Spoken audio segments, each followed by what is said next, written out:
All right, guys, welcome back to Tips and Tactics. And I haven't really done a good job of adding to this playlist, although it's a crucial playlist, right? Just little tricks, little things that you can do to improve your gameplay. And part of the reason I think is that all of these are embedded in my other playlists. I talk about these tricks, I talk about these tactics, but the fact is, if somebody's coming to my page and they want to to a specific playlist and learn some tactics and some tricks and some, best practices, then they need to be able to go to a specific place. So I'm going to go ahead and cover something that probably is covered in some of my other playlists, but it's railroads. Oh, I love railroads. So, it doesn't matter what game you're playing. Um, Railroads are important for a couple reasons. Let's talk about the first reason. So, first of all, whenever I have a double resource tile, the first thing I do is I build a workshop, level 2 workshop, and a factory. Okay, so that takes a while. While I'm doing that, I'll often build some armored cars. Armored cars only require a level 1 workshop. So if you have the steel, that depends on what you start with, and you can see I start with a double steel here. If you have the steel, build a couple armored cars. They're great. Defensively, they're worth twice what a infantry is, and they're fast, so you can shuttle them around and reorganize your defense as necessary. I love armored cars. All right, but once I get my first factory on a double tile, I will always build a railway, and here's why.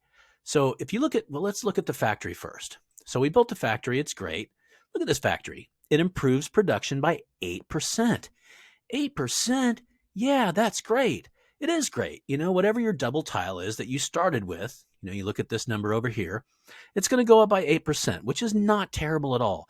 If you think about 8%, it's close to 10%. So you can kind of estimate if, for instance, I was going to boost this by 8%, it would be about 800 more resource per day. It's easy to calculate. You just move the decimal over one time to get your 10% and then reduce it a little bit because it's 8 instead of 10. Anyway, it's a good thing to do. Let's look at the railway. What does a railway do when you build it? It increases resource production by 33%. 33%. So the factory, which you would think, hey, production, that's kind of a production zone sort of thing, like increases production a lot. But in this game, it only increases production by 8%, which I approve of because the other super important thing about the factory, of course, is that it allows you to build artillery. So the main purpose of the factory is then to build artillery and then later on, even grander units like tanks, heavy tanks, rail guns, and then later on in conjunction with airfields and harbors, all kinds of fun stuff. So immediately after the first factory, I begin building a railway for that exact reason, for resource collection. This is an economic game as well as a strategic and military game. So build that railway. It gives you a huge boost in your economic welfare, which again, the sooner you do it, then every turn from then on out, you're earning that extra resource amount, which again lends to your military machine, makes you stronger, lets you capture more territories. It all connects together and it's rooted in your economy. So I really encourage you to go ahead and build that railway. While you're building the railway, you've already got a factory, go ahead and build a cannon.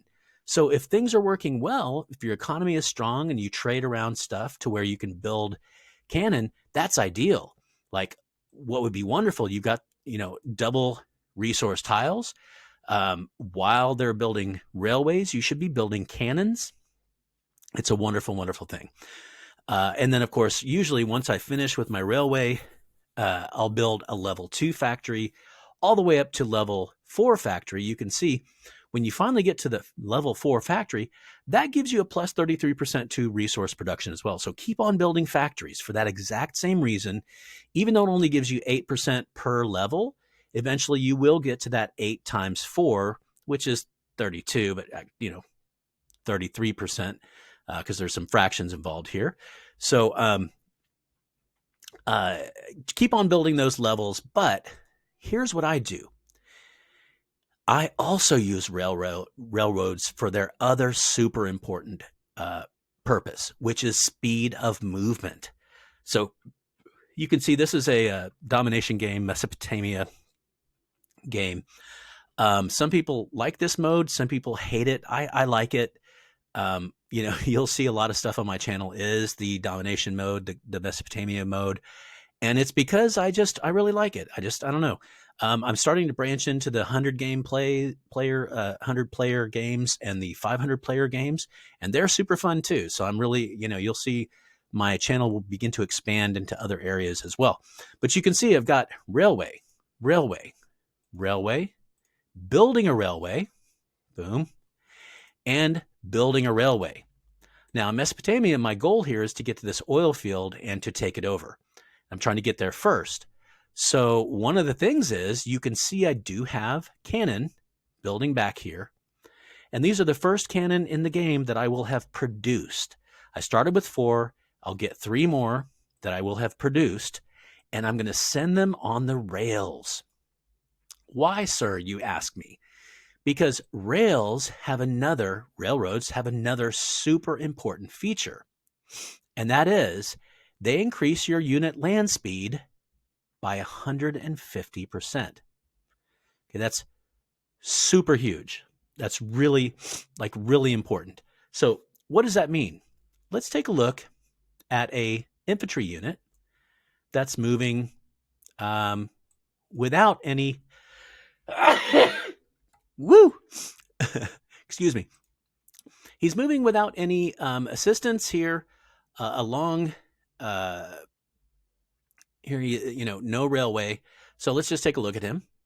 He's moving at 36 kilometers per hour. Okay. What if he was on a railway? He would be moving at 90 kilometers per hour. So when you say plus 150%, what you're saying is plus 100% is doubling it. Okay, so 36 and 36 would be 72, right? 72. And then another half of that. So half of 36 is 18. So 72 plus 18, right? Double this. And then add half more into that because it's 100% and then plus 50% more of this. And you get 90. Look, that's nuts. That's insane. Like how much faster your units travel when they're on a railway. It's just out of control. In fact, it's so good. What it does is it kind of, once you got railways, you don't even need fast units anymore.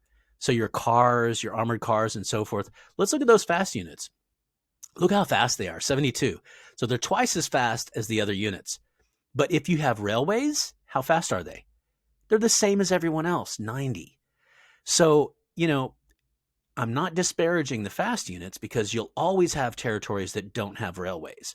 So you need those 72 speed units that you can send here, send there, whatever. But my point is, the reason I'm building a corridor of railways all the way to my initial or my final destination rather, is that everything I send there is going to go 2.5 times faster. Okay, so as fast as I'm going, double that, right? And then take half of my initial speed and add that in too as well. So you go from 36 to 72, that's doubled. And then half of 36 is 18. So we add that in too. 72 plus 18 is 90. It's insane. These guys should be going, a modest, they're marching along at 36. You put them on a railroad car, they're going 90. So I can't emphasize this enough. Don't forget that on each of these territories, even though they're not double, these railways are increasing production here of fish and of iron and of whatever else, we're building along the way. It's still increasing that production by 33%, but that's not why I'm building them. I'm building them because I want a quick railroad between my home territories where 3 of my factories are out to the destination point. So, one of the things that Rome did, I talk about this a lot, is they built roads. Why did they build roads? So that their armies could march quickly to any area that they wanted to be at. That seems like a small thing, but it's not. It's huge. It's a huge thing. Being able to mobilize your forces and move them to whatever front you need them at is a huge advantage. And, in this case, 2.5 times faster is just ridiculously faster. It's because, of course, we're beginning to have this industrial revolution might here where machines, train tracks are starting to kind of enter the fray of warfare and really change the face of how things are done. All right, so this is the tip for the day. Railroads. I freaking love them. They increase your production a lot more than factories do, and they make you super fast. They make your infantry really fast. Now, here's my last thing. Everybody hates cannon. No, they don't. They love cannon, but cannon are slow. Everybody hates how slow cannon are, right? Don't we, though? We do. 25 kilometers per hour, that's ridiculous. But on a railway, let's double 25, we get 50, right?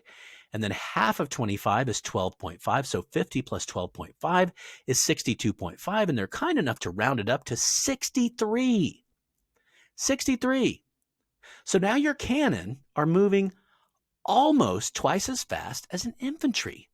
Your cannon are moving almost as fast as an armored car or any of your other fast units like the cavalry, right? Armored car cavalry. So again, those super slow, uh, you know, artillery pieces, so frustrating, waiting for them to get to the front, waiting and waiting and waiting, they become a lot faster. So the tip for the day is railroads. They are freaking awesome.